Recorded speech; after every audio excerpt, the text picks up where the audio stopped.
continuamos con todos ustedes en cómo vamos. Tenemos una deuda, queremos hablar de educación desde hacía tiempo aquí en el programa y pensamos en que el tema de la educación queríamos tratarlo con un experto en la materia, el profesor Juan Maragall. Él es secretario de Educación del Estado Miranda, y si algo se puede decir de la propuesta de Enrique Capriles, del proyecto de Enrique Capriles, es que la educación siempre ha sido el norte, cosa que muchas veces, como conversamos aquí fuera de cámara, no es fácil, porque es algo pues, como cuando siembra, se ve con el tiempo. Sin embargo, la educación es un tema para Miranda importante. Bienvenido, profesor. Muchas gracias a ustedes por la invitación. Bueno, hagamos un balance general del estatus de la educación actualmente, entre tantos problemas.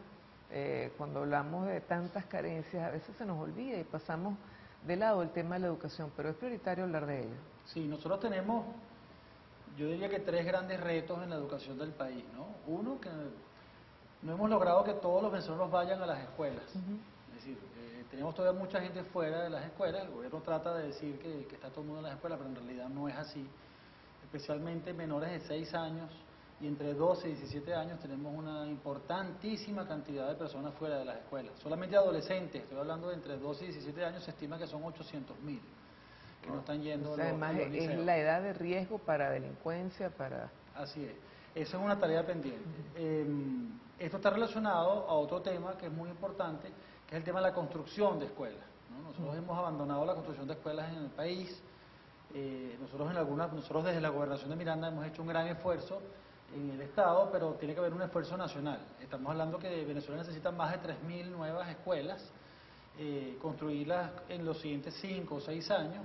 Eso significa construir unas 500 escuelas nuevas cada año, digamos, ¿no? Y por ejemplo, perdón, profesor, cuando se plantean misiones como la Gran Misión Vivienda de Venezuela, crear nuevos barrios, crear nuevas zonas de hábitat, ¿se incorpora alguna escuela? ¿Se asume que ahí debe haber niños también y que deben poder estudiar? Bueno, hasta donde conocemos, no. Por ejemplo, en el TUI, que es uno de los sitios de mayor expansión, y en Guarenas, Guatire, no se están haciendo escuelas que acompañen las nuevas viviendas, ¿no? Y ese es el drama que tenemos, ¿no? El otro componente muy importante del diagnóstico de educación del país es el tema de la calidad, ¿okay?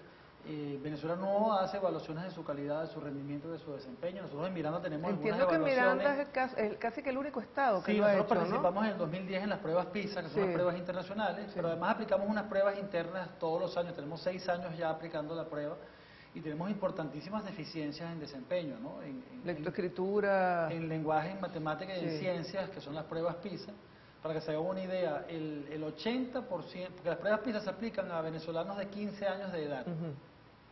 Solamente tienen esa banda. 15 años, ¿no? Okay. Y participaron tanto liceos del Estado Miranda como los grandes colegios de Miranda. No estamos hablando nada más de las escuelas públicas. ¿Algún motivo especial por el que sea esa edad específica?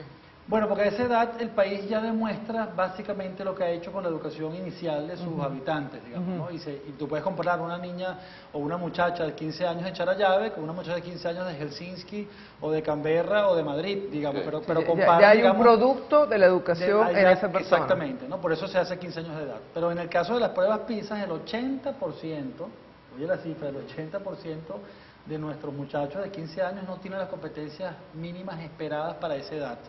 Cuando el promedio mundial, casi el 20% es el que no tiene las competencias, es decir, dicho al revés, el 80% del mundo tiene las competencias, digamos. Nosotros, por ejemplo, en matemáticas tenemos gravísimos problemas. En lenguaje, el 60% sí lo logra, tenemos problemas con el 40%, en el lenguaje nos parecemos un poco más al promedio mundial, pero matemáticas es un drama, digamos, en este caso en Miranda, tú puedes traspolarlo a Venezuela, pero las mediciones tenemos severos problemas de calidad, o se estima que el 30% de los niños que están en 3er grado no saben leer.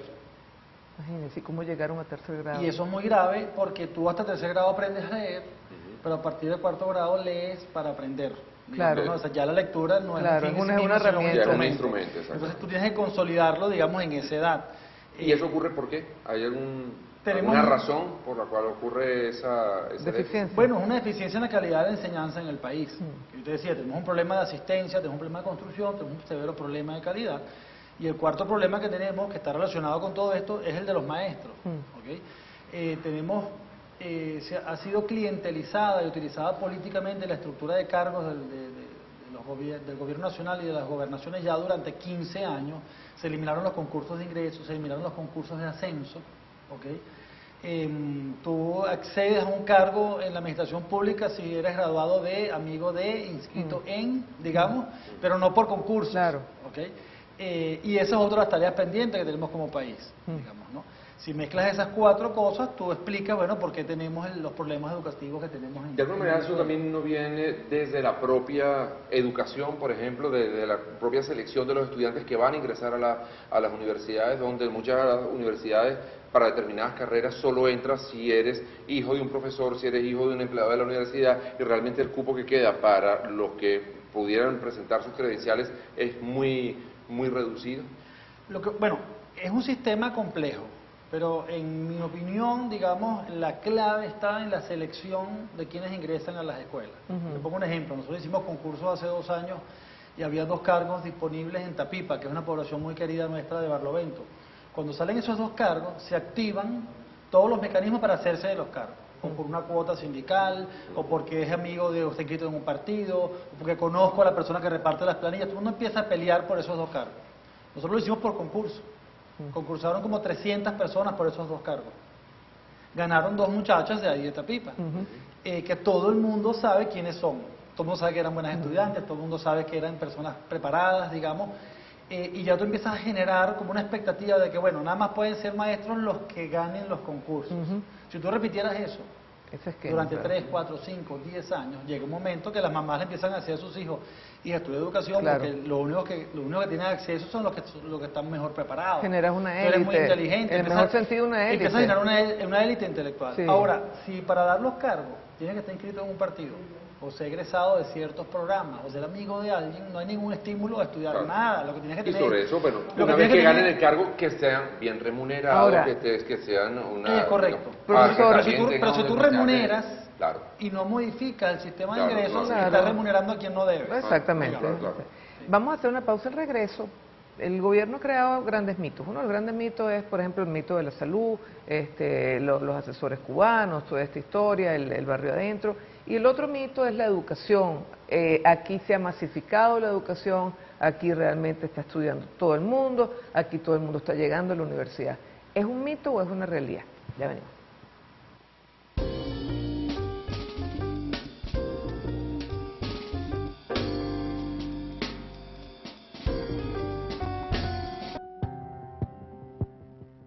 La empresa no se hace responsable por las opiniones e informaciones transmitidas en este espacio. Las declaraciones y conceptos emitidos en las entrevistas y programas son de la exclusiva responsabilidad de sus productores, conductores e invitados.